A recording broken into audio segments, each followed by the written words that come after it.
सुप्रभातम मेरे प्यारे छात्रों। कक्षा 10वीं 12वीं में सम्मिलित होने वाले बच्चों के लिए विशेष प्रयास जारी है। इस क्रम में आज के इसमें न तो हम कामये राजम न च राज्य पुनर्भवम कामये दुख तप्तानाम प्राणी नामार्थ दर्शनम, ये हमारा ध्येय वाक्य है कि जो संसार में जातक अपने अपने पूर्व जन्म के कर्मों के अनुसार जो दुखी हैं, असफलताओं के भय से डरे हुए हैं, 100% अचीवमेंट के लिए जो प्रयासरत हैं, उन छात्रों के लिए हम ये प्रयास कर रहे हैं। बद्रीनाथ नर नारायणी ज्योतिष सेवा के माध्यम से आप सबको 2023 की ढेर सारी शुभकामनाएं।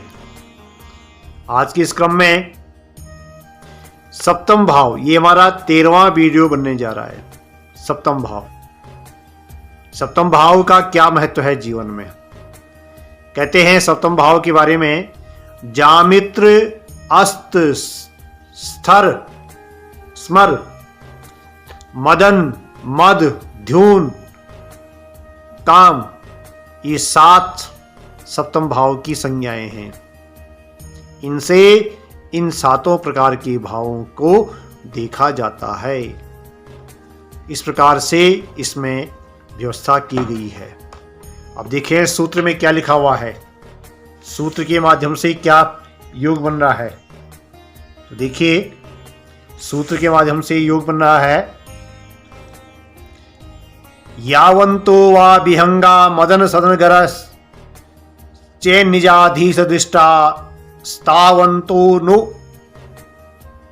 विवाहा स्वथ सुमित मता ज्ञेयमित्थम कुटुंबे कार्यो होरास गमागे अधिक बलवतहम खेचराणाम ही योगः अविध्यम तत्र वीरम रवि बुधु कुभुमा मंकितक शैल सख्यम।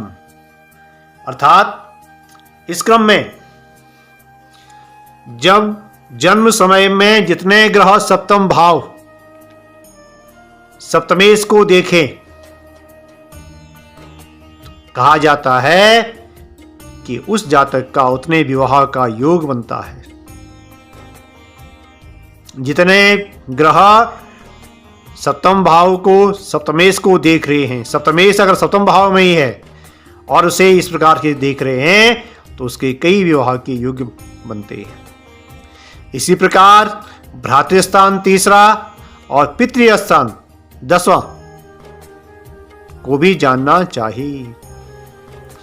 इसी प्रकार होरा शास्त्रे बलवान ग्रह से विवाह योग्य को देखते हैं। सप्तमेश से ही बालक और बालिका का विवाह का योग भी देखा जाता है, किस ग्रह के प्रभाव से क्या शुभ होगा। सप्तम में यदि सूर्य का बल है तो 6 अंक पे, चंद्र का बल है तो 10 अंक पे, मंगल का बल है तो 7 अंश पे, और अन्य ग्रहों का जो शेष बल है वो 6 अंक पे विचारणीय होता है। स्त्री कारक शुभ ग्रह केंद्रवर्ती त्रिकोणवर्ती विवाह सही अवस्था में होते हैं। अगर केंद्र में शुभ ग्रह हो, वो सप्तमेश को देख रहे हो, तो सही समयावधि में विवाह का योग बनता है। सही समयावधि में विवाह का योग बनता है। यदि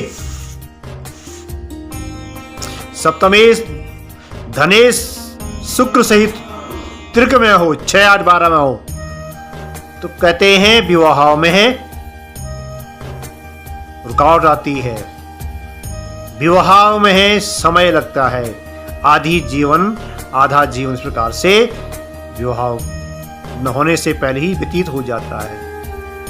तो ये विवाह में क्या करता है, समय को लंबा खींचता है। अब कहते हैं इसी क्रम में कि गर्भाधान योग क्या है। यदि लग्न में शनि सप्तम भाव में हो, सूर्य शनि सप्तम भाव में स्थित हो और दसम भाव में बृहस्पति की दृष्टि हो तथा षष्ठे सूर्य शनि तीनों षष्ठ भाव में हो या षष्ठे से देखे जाते हो, चंद्रमा सप्तम भाव बुध से दृष्टित हो, कहते हैं ऐसे जातक स्त्री का बांझपन दोष होता है। उसके संतान पक्ष में न्यूनता रहती है, कभी गर्भ नहीं ठहरता। बांझपन का दोष उसे कहा जाता है। अगले क्रम में अतः होरा शास्त्री ग्रहों के बराबर के अनुसार ही इसकी व्याख्या करते हैं, समय देश काल परिस्थिति के अनुसार किस प्रकार से इसका बलाबल देखा जाए, इसी क्रम में व्याख्या करते हैं। नव दंपति वैवाहिक जीवन की समृद्धि के लिए किस प्रकार से आप मुझसे संपर्क कर सकते हैं। ये जीमेल आईडी यहाँ पे लिखी हुई है। भावी जीवन के कल्याणार्थ परामर्श, संतान पक्ष कैसा रहेगा, कितने वर्ष में संतान की प्राप्ति होगी और इसके लिए हमें क्या करना चाहिए। नौजवान विवाह विलंब के कारण दुखी हैं, समय विवाह नहीं हो रहा है, रोजगार भी नहीं है, विवाह भी नहीं हो रहा है, तो इसमें संपर्क कर सकते हैं। शीघ्र विवाह बंधन चाहने वाले भी संपर्क कर सकते हैं। किस प्रकार से शीघ्र विवाह संपन्न करने वाले व्यक्ति मुझसे संपर्क कर सकते हैं। जीवन साथी कैसा हो, इस बारे में भी संपर्क किया जा सकता है। तो सप्तमेश के माध्यम से और काल चक्र में नवांश कुंडली में किस प्रकार से कौन से ग्रह जन्म के नवांश कुंडली में होते हैं, राशियों के अनुसार उच्च स्थान में, अपने स्वामी के स्थान में और नीच भाव में जाने पर किस ग्रह का क्या फल होता है, तो हमने इस क्रम में आज 13वां वीडियो के अंतर्गत सप्तम भाव की चर्चा की। इसी क्रम में मैं संपूर्ण देशवासियों से अनुरोध करना चाहता हूँ कि बद्रीनाथ नर नारायणी ज्योतिष सेवा के माध्यम से अपने अपने परिवार की, मित्रों की, दोस्तों की कल्याणार्थ इस वीडियो को ज़्यादा से ज़्यादा लाइक करें, शेयर करें और सब्सक्राइब करें, जिससे ज़्यादा से ज़्यादा लोगों तक ये वीडियो पहुँचे। इसी कामना के साथ में जय बद्री विशाल, आप सबको मेरी ओर से ढेर सारी शुभकामनाएं।